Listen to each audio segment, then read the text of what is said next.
Yesterday, in our class meditation, we came to the point of briefly introducing the specific part of the story in which Melchizedek began to play a part in relationship to the life and work of Abram.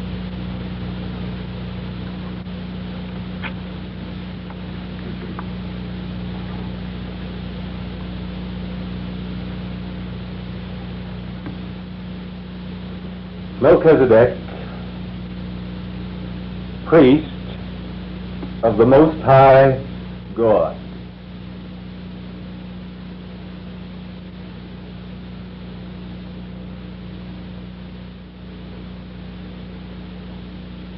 King of Salem.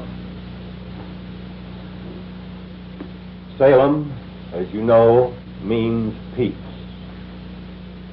King of peace.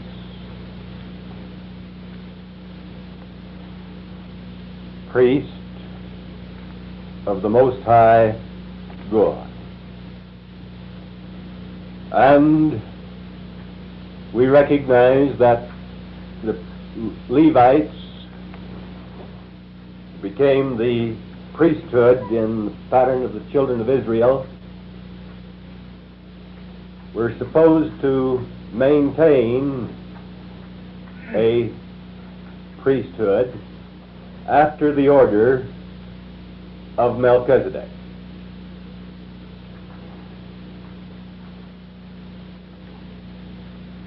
From the divine standpoint,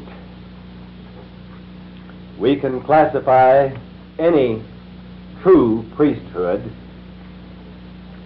as belonging to the priesthood of the order of Melchizedek.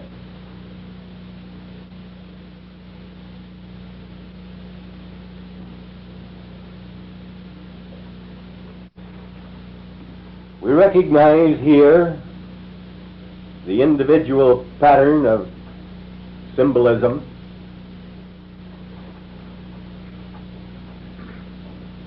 as it manifests in relationship to three beings.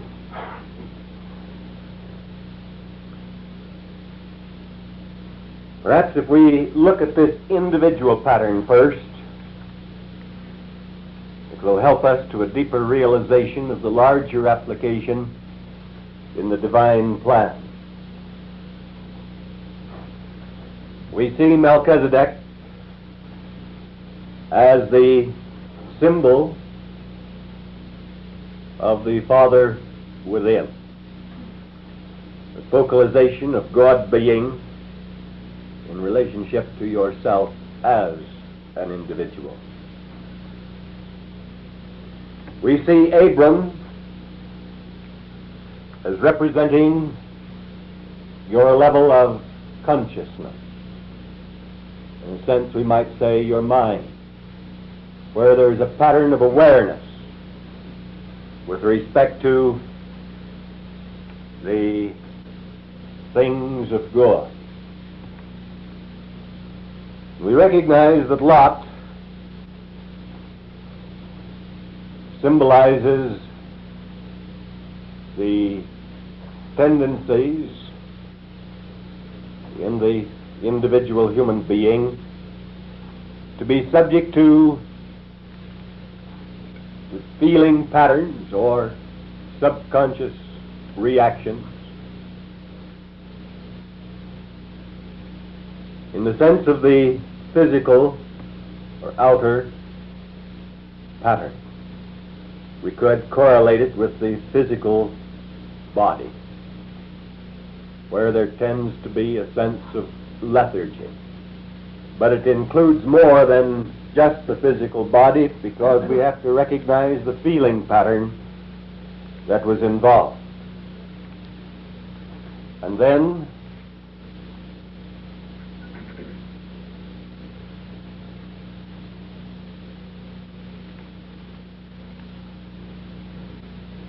We might note that the physical aspect has a phase of manifestation in relationship to all three. But it was Abram who had the awareness of God's direction. It was Abram who was concerned about building an altar unto the Lord. It was Abram who was particularly blessed by Melchizedek, king of Salem, who brought forth bread and wine, and he was the priest of the Most High God. I would like to particularly emphasize this text and remind you of what is called the Lord's Last Supper, because at that time there was bread and wine. In other words, the elements utilized specifically at the point of the Last Supper, or what we now speak of as the Holy Communion service,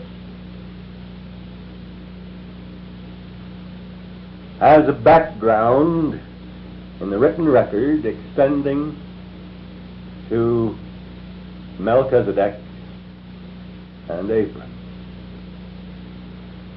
So we must give consideration to the symbolism involved.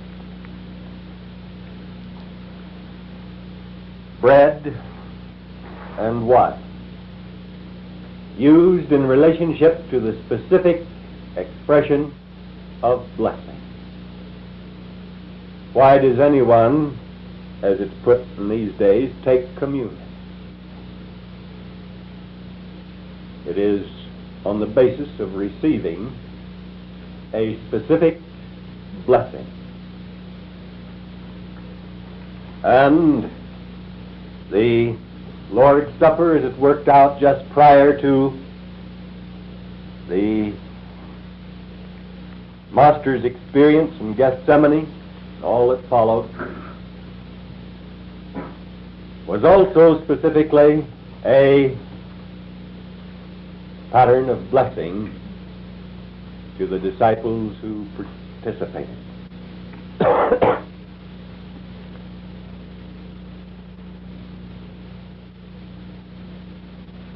The bread and the wine. The bread represents physical substance of your own body or being. In the New Testament pattern, it is mentioned specifically as unleavened bread. At the time of this particular outworking, leaven was not in ordinary use. In other words, it was unleavened bread without having to so specify. The leaven in the bread in relationship to this particular pattern of symbolism has to do with or represents self-activity. Now, leaven was used by the Master as a symbol of the working of the Spirit of God within the individual. But the specific emphasis on unleavened bread in relationship to the expression of God, as it was through Jesus, for instance, or as it was through Melchizedek here, has to do with the recognition that when there is true response, self-activity ceases, and the molding, the changing in the individual comes through divine action instead of through self-active determination.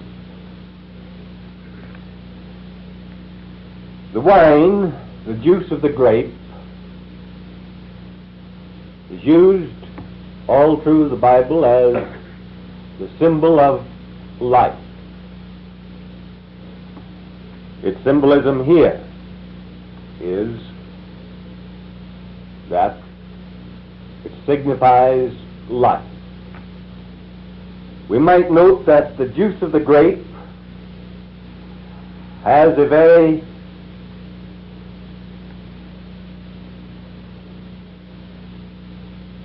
close relationship, as it is constituted, to the blood. In other words, the elements present in grape juice and the elements present in the blood are virtually the same and in almost the same proportions. I'm not saying, of course, that grape juice is the same as blood, but simply that the elements present are very similar, and grape juice, under normal circumstances, is very quickly received into the body, assimilated, and changed into blood. In a normal pattern, the period of digestion and assimilation, movement into the bloodstream itself for grape juice is, I believe, about 20 minutes. In any case, with respect to the physical body, you recognize that the bloodstream is the life stream. The bloodstream is the life stream. All the way through the Bible, wherever blood as such is mentioned, there is some consideration of the life stream specifically involved. The use of the word blood in connection with the New Testament pattern became crystallized and a bit distorted. But when the master said, "This is my blood," he was talking about his life stream, not about the idea that his blood as such had to pour out of his body. Actually, from the standpoint of the outworking of circumstance in an ordinary sense, there was not nearly as much actual loss of blood in connection with the master's crucifixion as some might suppose. If the shedding of his blood, as it is popularly put, was so essential to the salvation of man, there should have been some pattern by which all of the blood should have been drained out of his body, which of course was not the case. The blood was not drained out of his body. There was some loss of blood. But when he said, "This is my blood," what did he mean? This is my life stream. He was undertaking not to develop the picture as human beings have devised it.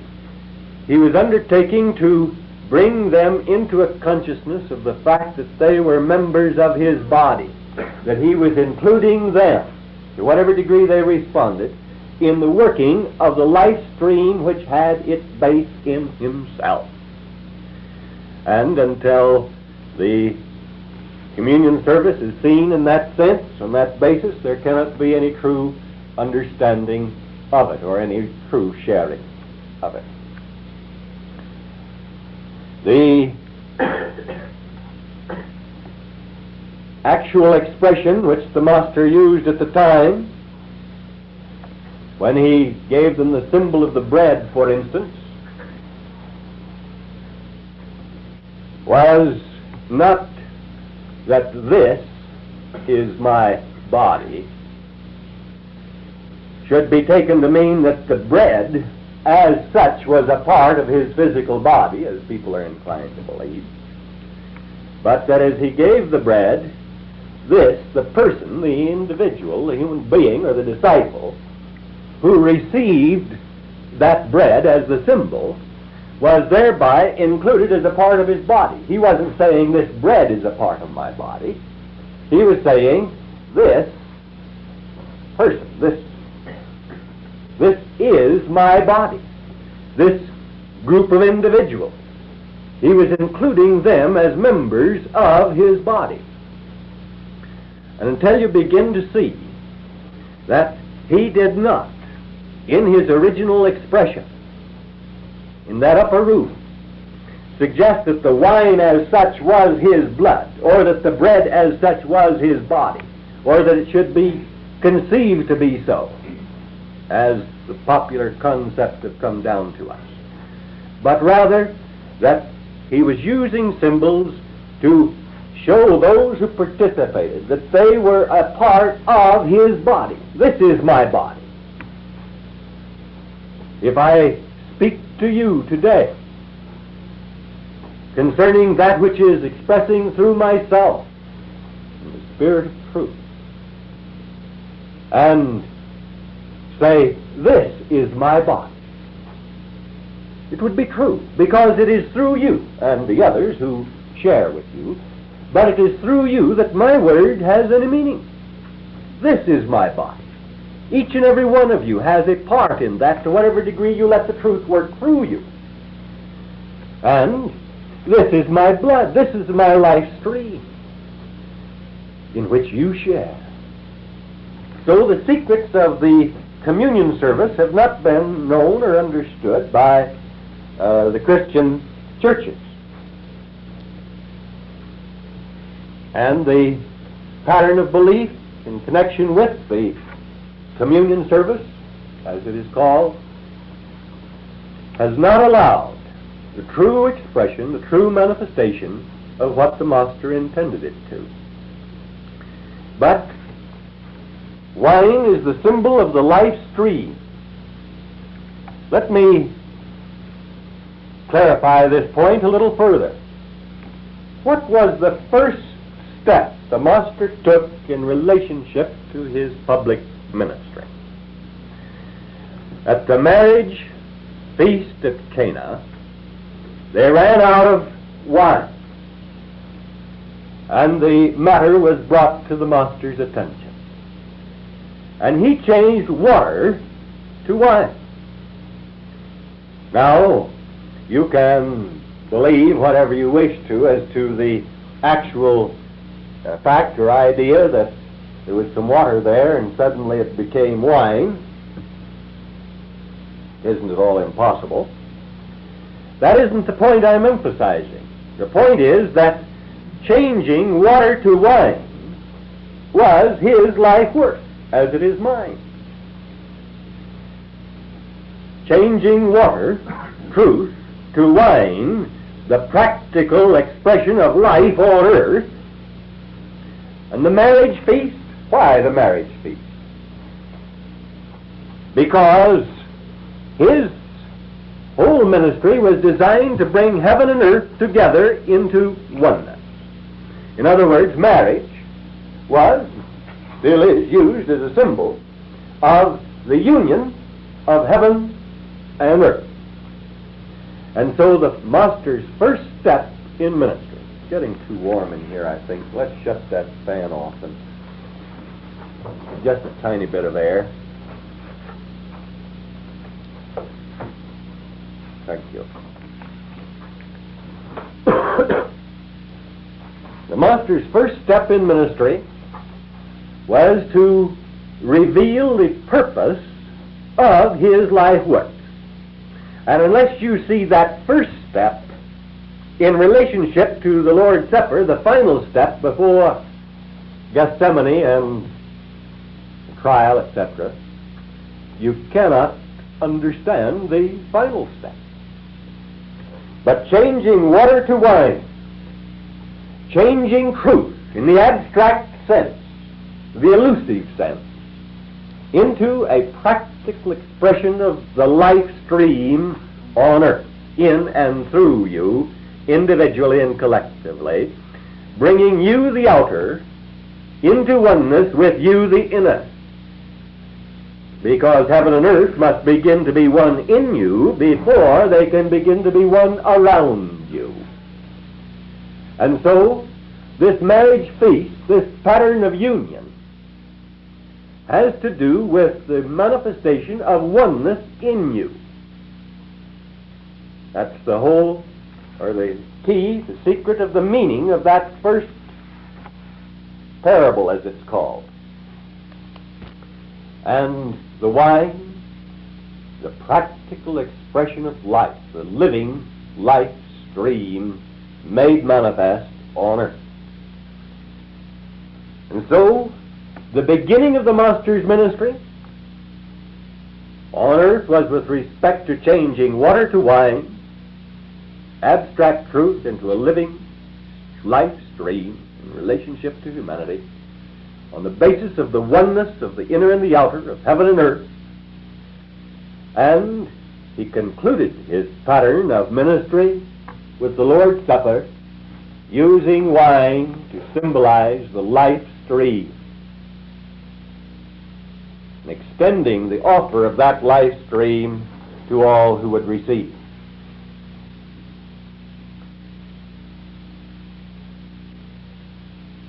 And the only instance where we have Old Testament reference to Melchizedek, we have the word in the 18th verse of the 14th chapter of Genesis.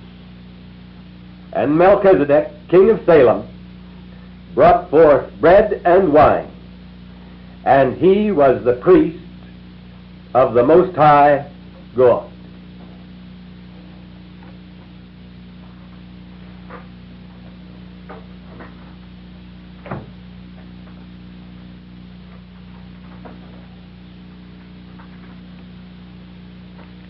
Your function here in this school has for its purpose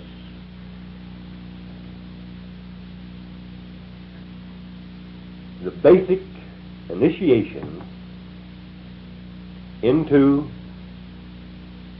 priesthood after the order of Melchizedek. There can be no true manifestation of spiritual power except on the basis of the priesthood after the order of Melchizedek.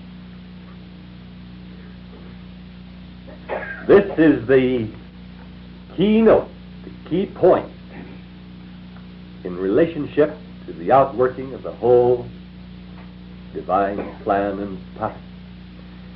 And those who would share in the fulfillment of that divine purpose on earth must, to some degree at least, begin to share in the reality of the priesthood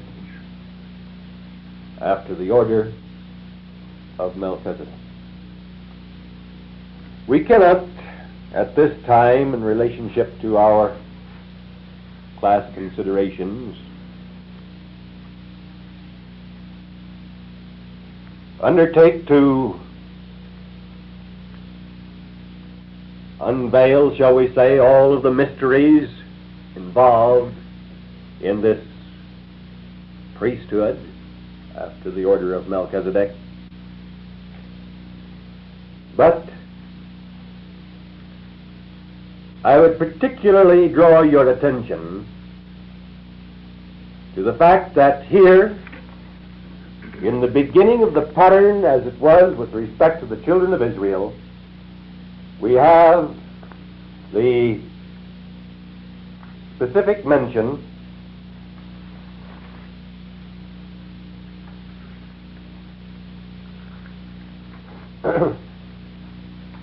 of the priest of the Most High God.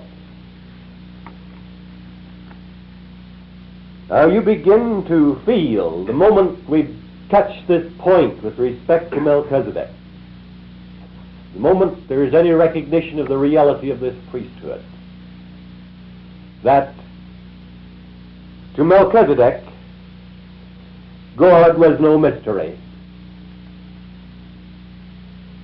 The divine pattern of being was no mystery.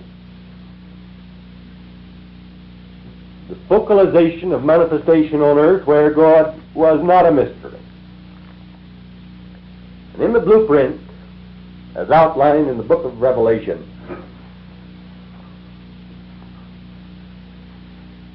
in the 10th chapter in the 7th verse, we read, "But in the days of the voice of the seventh angel, when he shall begin to sound,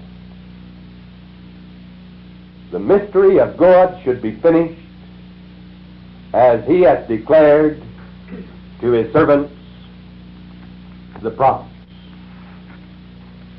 The mystery of God should be finished. God is never sought to be a mystery to man, but man's refusal to know God has caused God to be a mystery to man.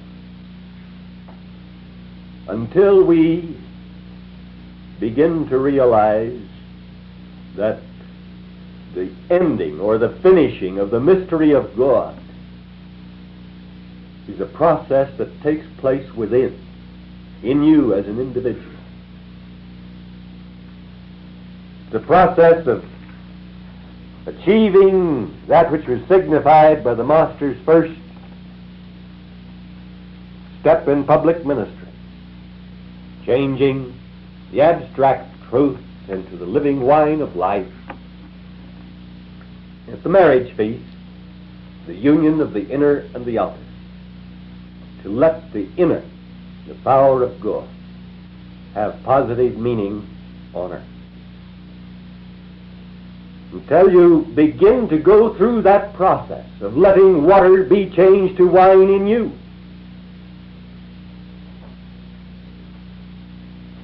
you cannot have the joy of seeing the finishing of the mystery of God. And while God is a mystery to you, you cannot know the fullness of that which you should reveal on earth. For you came into the world to reveal God. And you cannot reveal that which is a mystery unknown to yourself. So, here, in the very beginning of the pattern, as we share it this time, Melchizedek, king of Salem, brought forth bread and wine, and he was the priest of the Most High God. And the pattern of our purpose and goal is that the mystery of God should be finished. Only to the degree that we today let that be the case. Let that process work out in ourselves as a unit or as a body or as members of that body. Can we be priests, priestesses after the order of Melchizedek? What does it mean to be a priest?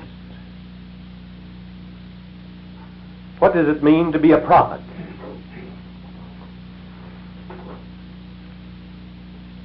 Generally speaking, human consciousness limits the idea of a prophet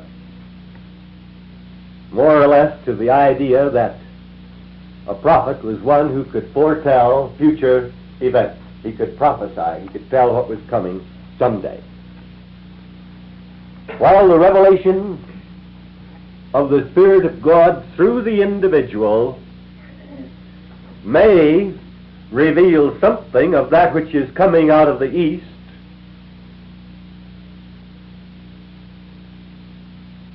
a prophet is one who lets the word of the Lord be spoken on earth. The true meaning of a prophet is one who speaks the word of the Lord on earth. And to whatever degree you let the Spirit of God determine the words you speak, you are a prophet. But there is something higher and greater than being a prophet. We might note that one can be a disciple without being a prophet. One can be a prophet without being a priest.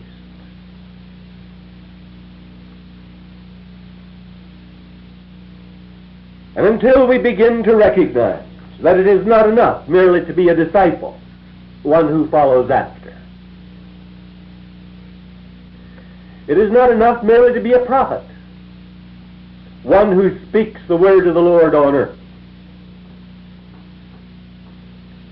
It is necessary that we enter the priesthood after the order of Melchizedek.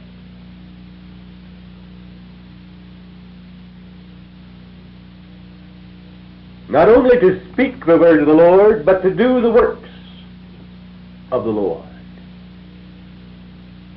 To work out the divine pattern on earth. To live the reality of that which is to the world the mystery of God. And it is only as this reality of priesthood is made manifest that we can have the manifestation of power necessary to the accomplishment of the divine purpose on earth. There have been quite a number of people who have sensed something of the significance of Melchizedek, or the priesthood after the order of Melchizedek. There are some so-called modern schools of thought which claim to stem from that point, but which by their very attitudes and actions show that it's a forgery and nothing more.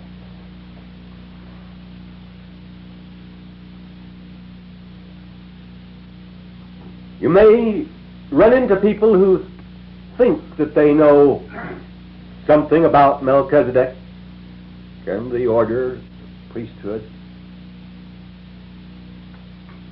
There are those who have studied certain courses of lessons, gone through various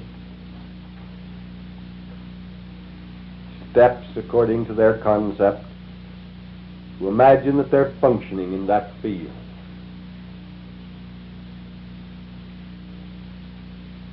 We would recognize that wherever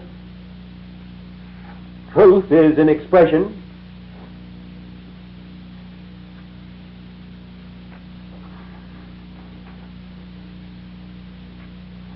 there the influence of this priesthood is to be seen and felt to some degree.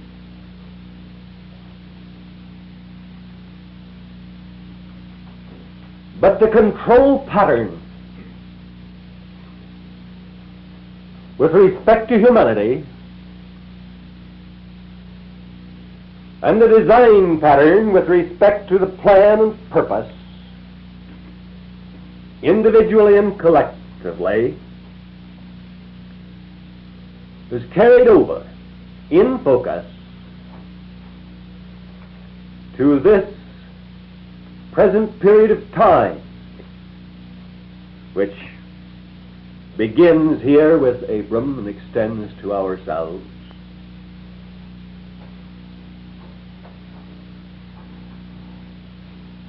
From the motherland. Is it getting too cool in here for you folks?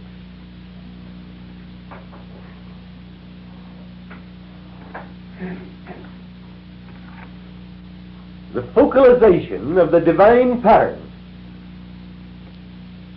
as it was working in the motherland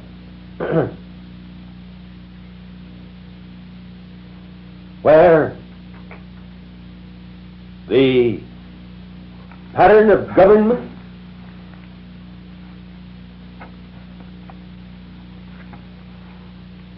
manifestation of the educational system,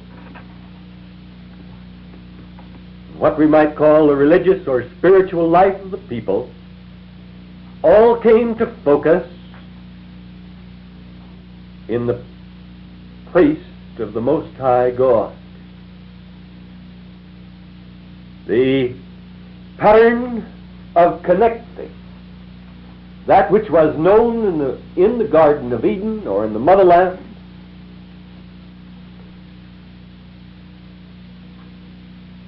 with that which is known within the period of recorded history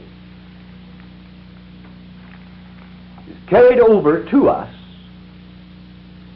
and made available to us on this basis. Melchizedek, king of Salem, priest of the Most High God,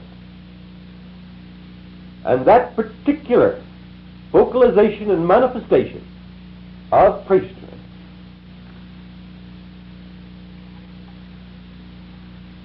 gave man the opportunity of returning to the divine estate. The true purpose of the development of the pattern of the children of Israel was to make possible the manifestation of this priesthood, not for purposes of selfish nationalism, but to the end that through such a manifestation of priesthood, the Spirit and power of God could be extended out to all humanity. The real purpose with respect to all of the tribes of the children of Israel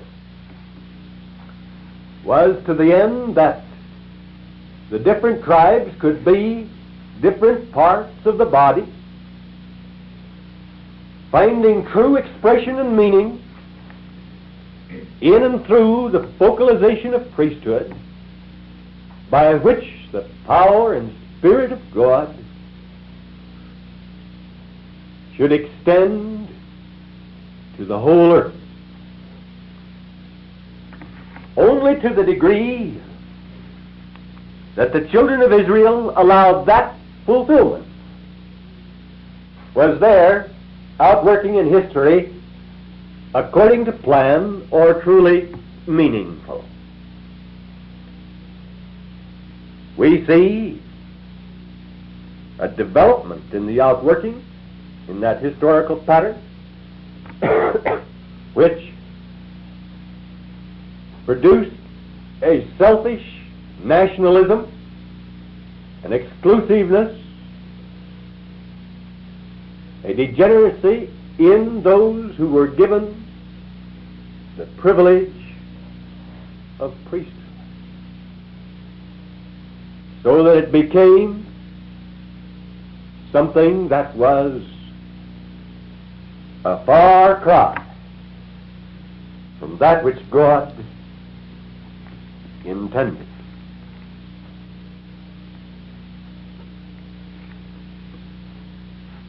Now Melchizedek established this pattern with respect to Abram, outlined the plan and the purpose and the method. Not all at once, but over a period of time. And carried the pattern through with respect to Isaac and Jacob, who became Israel.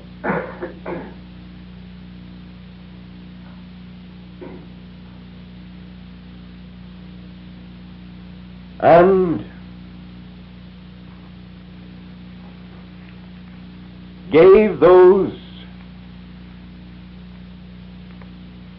who were at that time responding to divine direction an opportunity to allow the full manifestation of the divine plan in action in relationship to the physical world. This first step in the dawn of history, in the unfolding of the divine plan, had to be on the basis of re-establishing the first sacred school, giving human beings an opportunity to approach the process of development into the divine pattern, what we might call the physical plane, that is, an outer physical approach.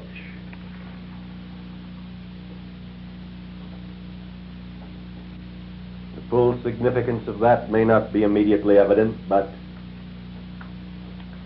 all of this that is recorded here with respect to the development of the children of Israel from Abram's time had that one thing for its purpose. When we look back, we see that the children of Israel failed miserably in fulfilling that purpose.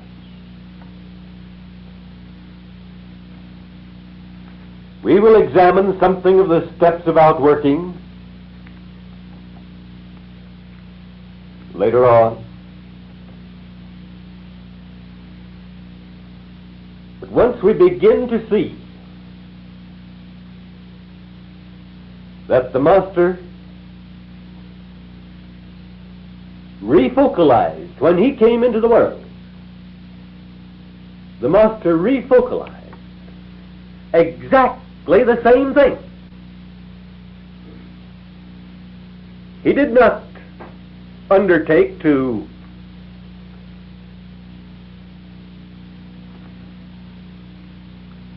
change the pattern around in some fashion. He did use the second plane approach instead of the first plane approach. It was impossible to undertake to use the second plane approach anymore. The conditions necessary for its use had passed, and humanity had failed to carry through in it. So there was nothing more that could be done about it except to use the next cycle in order to make the next plane approach. And the Master himself came into the world to do that.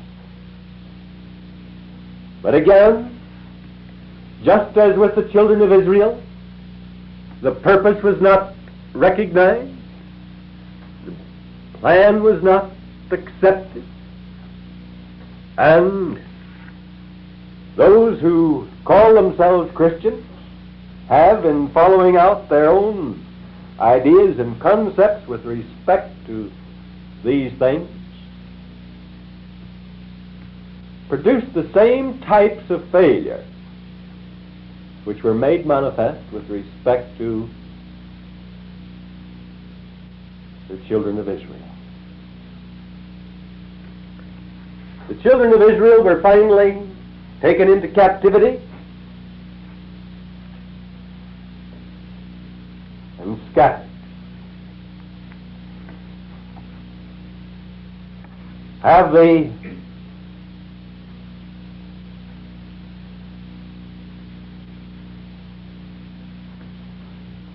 so-called Christians been taken into captivity? The answer is obviously yes. Taken into captivity on a basis which has not allowed the manifestation of power, the reality of the divine priesthood. The disciples were supposed to become prophets. And as the cycle worked out and the day of Pentecost came, they began to function on the basis of speaking the word of the Lord.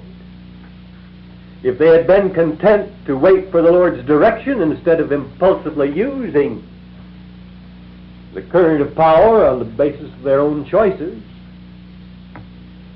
they would have become prophets so that they could have actually expressed the word of the Lord and begun to see the plan of God, the plan that the Master had brought into focalized manifestation on earth. And then they would have become, had they held steady, they would have become priests after the order of Melchizedek. And there would have been the manifestation of power under the divine pattern sufficient to influence in every phase and department of life, extending into the spiritual influence or control in the world of governments. A little of this has, of course, gotten through now and again, shaping the divine,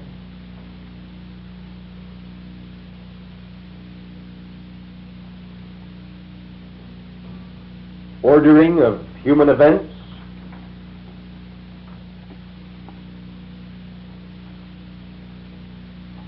in order to make it possible for us to have this present opportunity. You are sharing in the work of the third sacred school.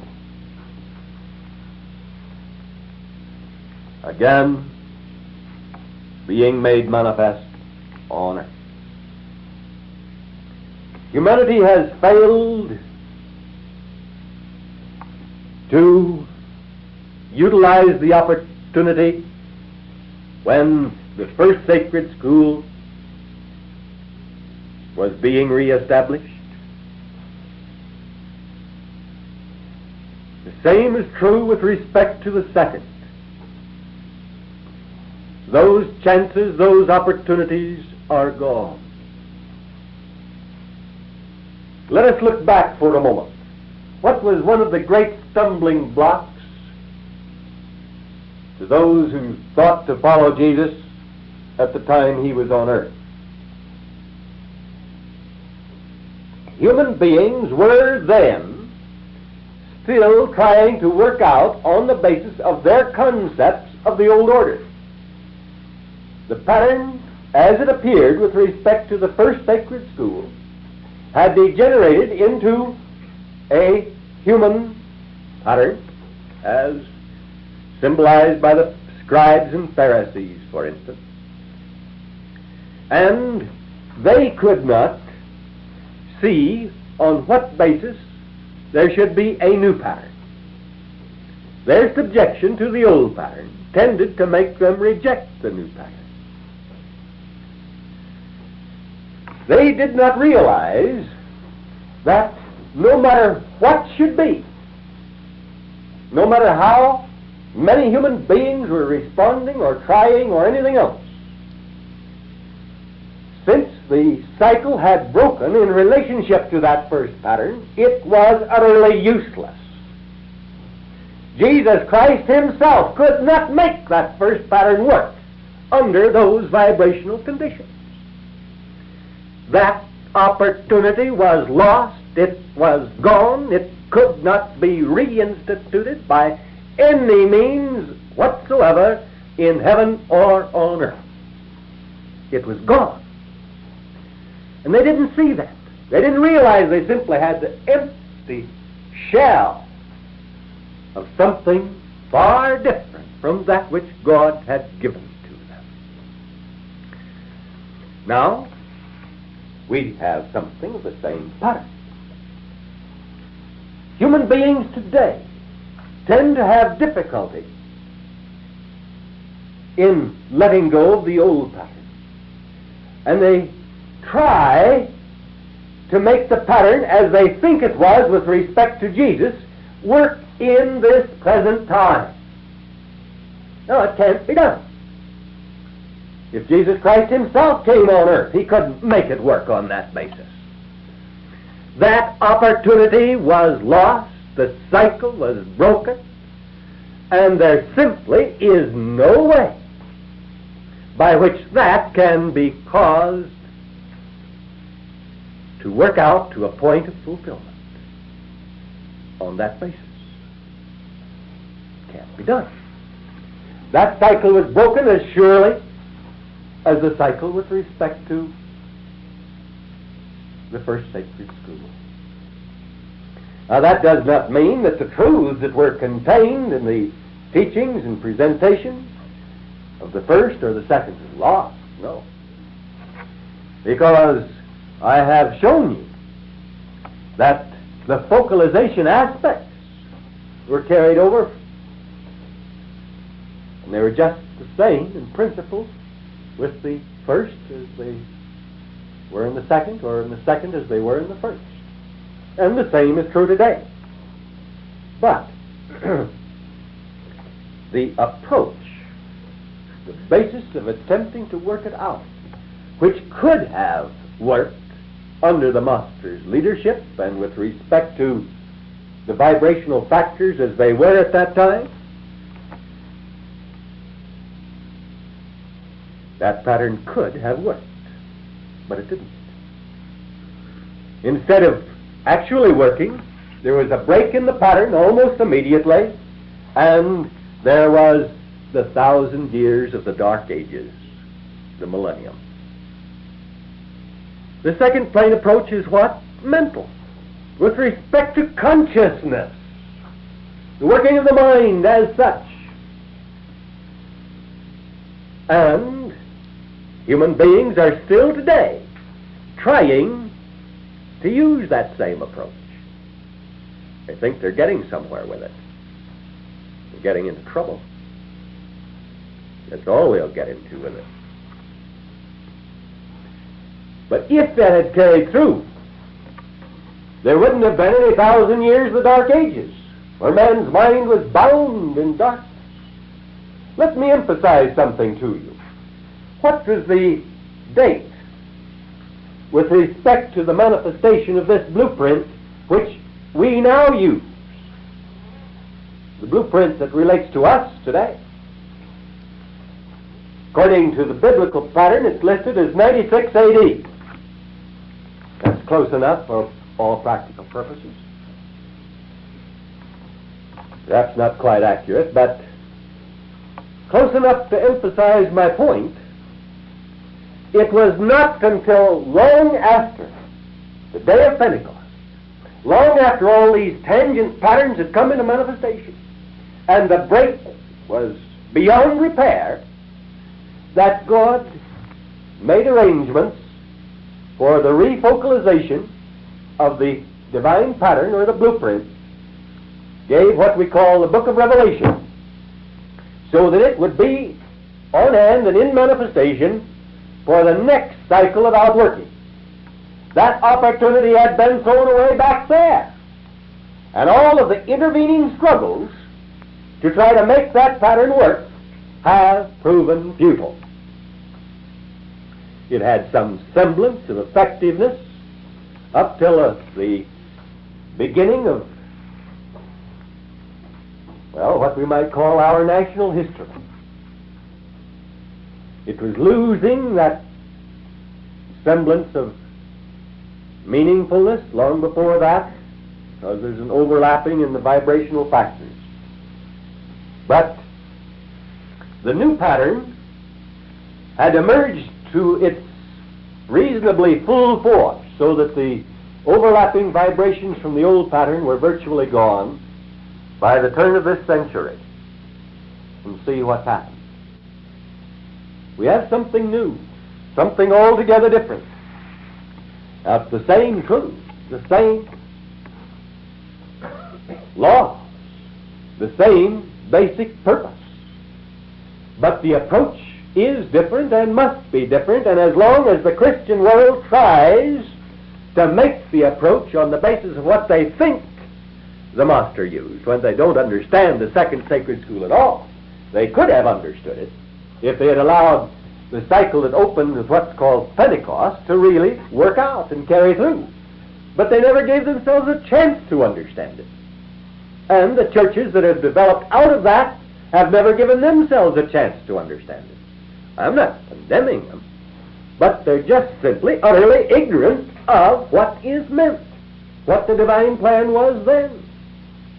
and the human concepts of pattern derived out of that simply do not work. Not in the sense that God intended. And any effort to still use that pattern of approach must fail. Because God himself wouldn't try it. It would be impossible to God, because it would be an attempt on God's part to violate his own laws, to ignore the vibrational factors in the cosmos, to ignore the natural cycles of the unfolding pattern of the four forces. So, we come to the third. And the third is what? The third sacred school as the approach on the spiritual expression plane basis. Not as popular in the outer sense as either of the other two. A little more difficult in one sense, but we can, under this vibrational pattern, make a third plane approach and revitalize the factors of the second and first plane patterns in relationship to ourselves. But if we try to make a physical approach, look how many people are still doing that. You can find people that go to all kinds of extremes with respect to diets and sunbathing and nudist colonies and I don't know what all. They're going to make a physical approach and solve the problem, but they never do. Then there are those who are going to make a mental approach to solve the problem. But is it working? Certainly not. Oh, they've gained a lot of knowledge as such, but it does not solve the problem, and cannot. Now, those approaches at that time, under those vibrational factors, would have allowed the development of awareness so that the three-plane pattern could have come into manifestation under either one. In other words, suppose the disciples had followed through and allowed that Pentecostal pattern to really unfold and become what it was supposed to be. Then the factors that were with respect to the physical plane approach would have been reactivated and revitalized and drawn into alignment, and that which is the third plane vibrational factors would have come into manifestation in relationship to it, and there would have been alignment. But they didn't do it. Now, we cannot just arbitrarily reach out there and use one of these other approaches and get anywhere. We can try it. Millions have tried it. If you want to waste time with it, that's your business, but it won't work. Now, we use the third plane approach today. And it's the only way that will work, because we have an altogether different vibrational pattern than was present in the past, either at the time of the children of Israel or the time of the monk. Once we begin to function correctly on the basis of the third plane approach, the second and first plane patterns become reactivated and drawn into alignment with respect to ourselves. Because the mind and the body, individually speaking, begin to come under subjection to that. The alignment is established, and you begin to be what you should be. You begin to have the manifestation of healing power, for instance. But this is the third step in the period of recorded history to give man an opportunity of restoration. The outline in Revelation relates to this third plane approach. Why do those who've been functioning on the basis of the first or second plane approaches find Revelation meaningless, virtually? Oh, they've concocted some bright ideas with respect to it, but it just simply doesn't mean a thing. When they try to interpret it on that basis, it becomes a fantastic nonsense. They couldn't do anything else with it. Not until we make the third plane approach can the book of Revelation have any meaning. And under that approach, it does have meaning. It's the divine blueprint. Now, suppose this cycle were broken. The only cycle that could be open to humanity would be with respect to the fourth.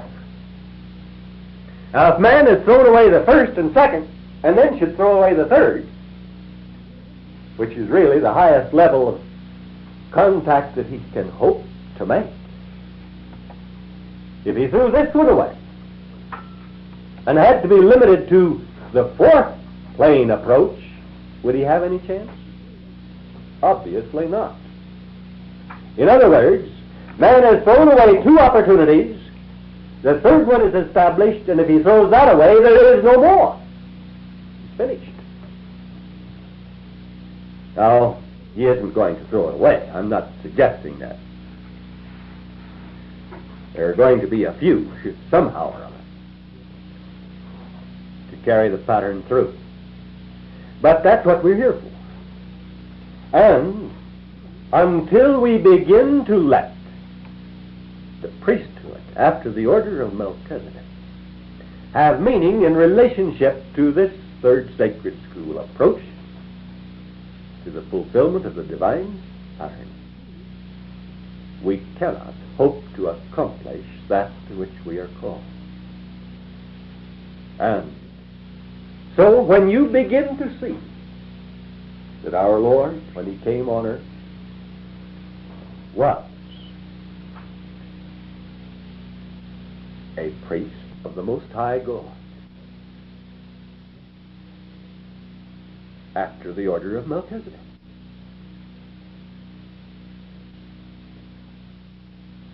you can begin to see that you cannot truly follow him